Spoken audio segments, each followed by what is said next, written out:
Picture this. The year is 400 BC. Sidon is the absolute, undisputed jewel of the Eastern Mediterranean, a sprawling, immensely wealthy metropolis gleaming on the Levantine coast. The great king of the vast Persian Empire rules a domain that stretches from the Indus Valley all the way to the borders of Greece. But the Persian Empire is entirely landlocked in its mentality. To control the Mediterranean Sea, they completely depend on the greatest maritime engineers on earth, the Phoenicians. And of all the Phoenician city-states, Sidon is the supreme naval headquarters. But what was it actually like to spend a single day here? Not as a distant Persian emperor or a mythical Greek hero, but as an elite citizen navigating a city where three massive cultures, Persian, Greek, and Phoenician, are seamlessly crashing together. Using AI trained on archaeological excavations from the ancient harbours, surviving stone sarcophagi, and historical records from the Achaemenid era, we have reconstructed what 24 hours in ancient Sidon actually looked like. We are not just talking about old myths, we are talking about the roaring furnaces of the world's first true glassmakers, the delicate diplomacy of hosting an empire, and a city so rich it mints its own silver. This is what life was actually like in the golden age of Sidon. Let's step back 2,400 years.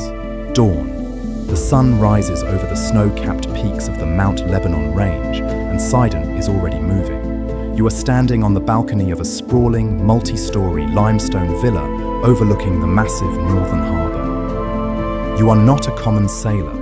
You are a master of the glass-making guilds and a senior financier of the royal fleet. The sea breeze carries the scent of blooming orange groves and the sharp, distinctive smell of hot charcoal from the industrial quarters. Down in the harbour, the morning mist is clearing to reveal a truly staggering sight. Hundreds of massive warships, the triremes, are anchored in perfect, symmetrical rows. These are the undisputed terrors of the ancient seas, sleek, highly manoeuvrable wooden vessels powered by 3 banks of oars, equipped with bronze rams at the prow.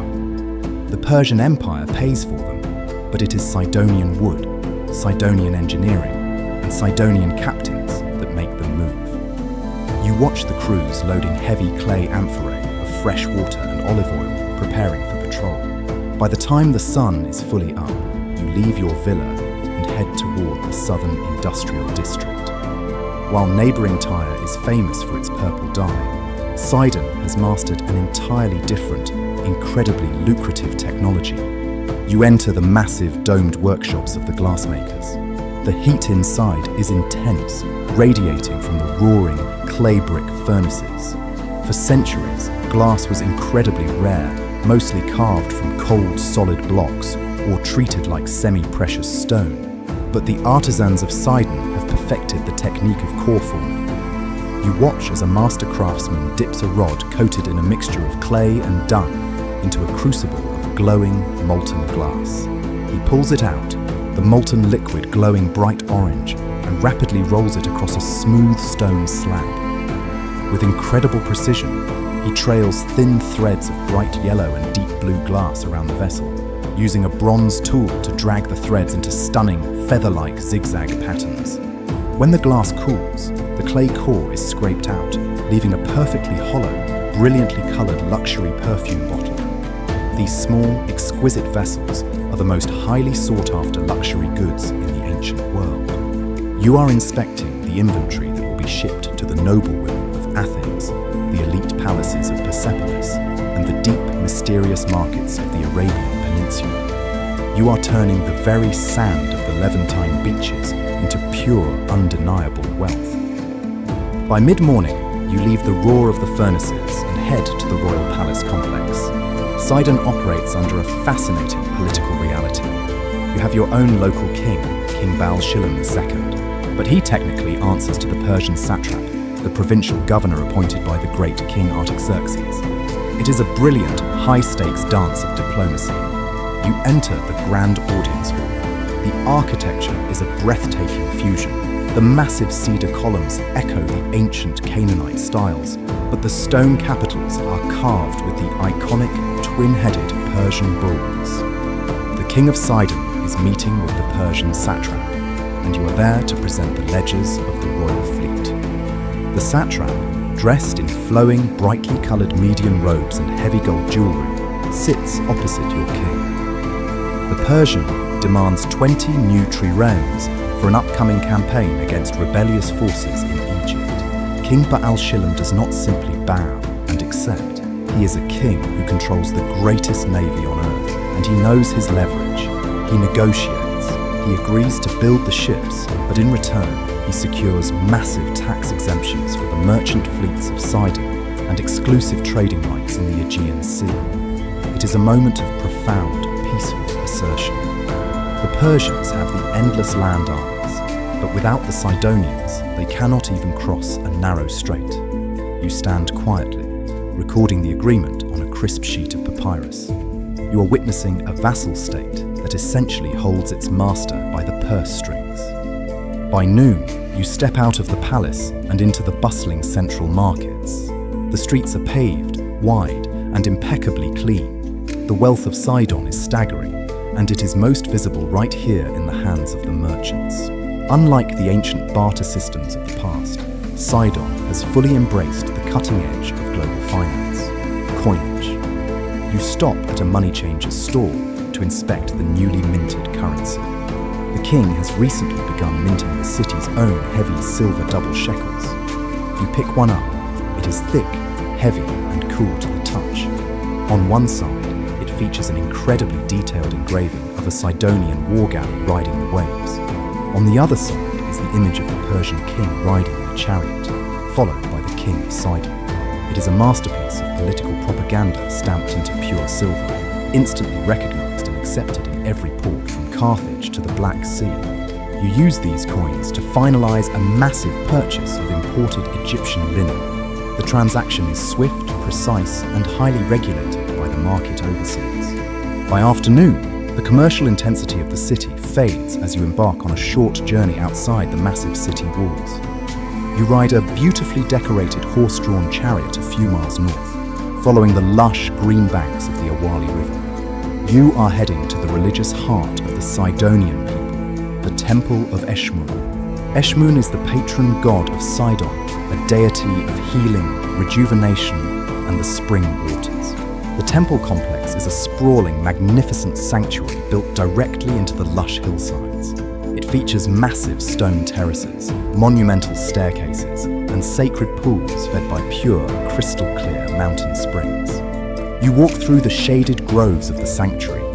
This is a place of profound peace and international collaboration. Because Eshmun is heavily associated with the Greek god of medicine, Asclepius, the sanctuary is filled with both Phoenician worshippers and Greek pilgrims.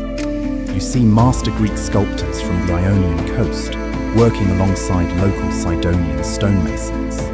They are carving breathtaking marble statues and elaborate altars. This cultural blending is Sidon's greatest strength. They do not reject foreign ideas, they absorb them, perfect them, and make them their own. You observe the creation of the famous anthropoid sarcophagi. Wealthy Sidonians have begun commissioning massive marble coffins that blend the mummy shape of ancient Egypt with the incredibly realistic, beautifully carved facial features of classical Greek art. You pause to watch a sculptor delicately carve the serene, lifelike face of a nobleman into the flawless white marble. It is a testament to a society that embraces the entire world, creating art that has never been seen before. You make an offering of pure frankincense at the main altar, ensuring the continued health and prosperity of your merchant ventures. As the sun sets, casting long, spectacular shadows across the Mediterranean, you return to your coastal villa. The sky turns a brilliant shade of crimson and deep violet. Your massive merchant ships are returning from their daily coastal runs, their white sails catching the last light of the day, looking like a flock of great seabirds returning to the nest. Dinner is a lavish, magnificent affair held in your private, open-air courtyard. The wealth of a global network is displayed on your table. You recline on cushions made of fine Persian silk. You are served fresh, delicately grilled sea bass caught just hours ago, seasoned with rare herbs imported from the East. There are massive platters of roasted vegetables, fresh figs, and flatbreads dripping with pure olive oil. You drink a highly prized sweet wine imported from the Greek islands, served in one of the flawless, multicolored glass goblets, crafted in your own workshops. You share the meal with your family and a few trusted captains. The women of the household are present and deeply engaged in the conversation. In this highly sophisticated merchant society, while the men are often managing fleets or negotiating in foreign courts, the women are entrusted with overseeing the vast estates, managing the local workshops, and ensuring the complex family alliances remain strong. They are highly educated and command immense respect within the societal structure. The conversation flows freely, discussing the shifting politics in Athens, the demand for glass in Egypt, and the intricate navigation routes across the Aegean. Late at night, the great city of Sidon finally settles into a quiet, prosperous rhythm. There are no modern streetlights, but the prominent harbour features massive stone beacons, burning brightly to guide the late arriving ships safely through the reefs. You can hear the distant, soothing rhythm of the waves crashing against the ancient sea walls and the gentle rustling of the cedar trees in the courtyard. You look up at the brilliantly clear night sky. The stars have always been the ultimate map for your people. You do not fear the vast, dark ocean. You understand it. You know its currents, you read its winds, and you navigate its depths with absolute precision. The Persians may claim to rule the world, and the Greeks may claim to possess the greatest philosophies, but you know the undeniable truth. The world only functions because the ships of Sidon keep it connected. So that was 24 hours in the magnificent ancient city of Sidon. It wasn't just a harbour or a dusty historical footnote. It was the vibrant, cosmopolitan epicenter of the Mediterranean, a place where glass was spun from sand, where silver coins shifted the balance of empires, and where Greek, Persian, and Phoenician art fused into absolute masterpieces. Sidon had already been ancient for thousands of years when this day happened, and it would continue to thrive for centuries to come, adapting and prospering under new empires. In 400 BC, they were the undisputed masters of the sea. They gave the ancient world the luxury of glass, the framework of international diplomacy, and the vessels that connected continents. Their great fleets eventually faded, and the empires they served vanished into history. But the ideas they perfected survived. Every time you look through a clear piece of glass, or appreciate the seamless blending of different global cultures, you're experiencing the direct, enduring legacy of the Sidonian coast. They built a world of incredible beauty and boundless connection. This video is brought to you by the Paladin Learn History app. Scan the QR code to learn more history.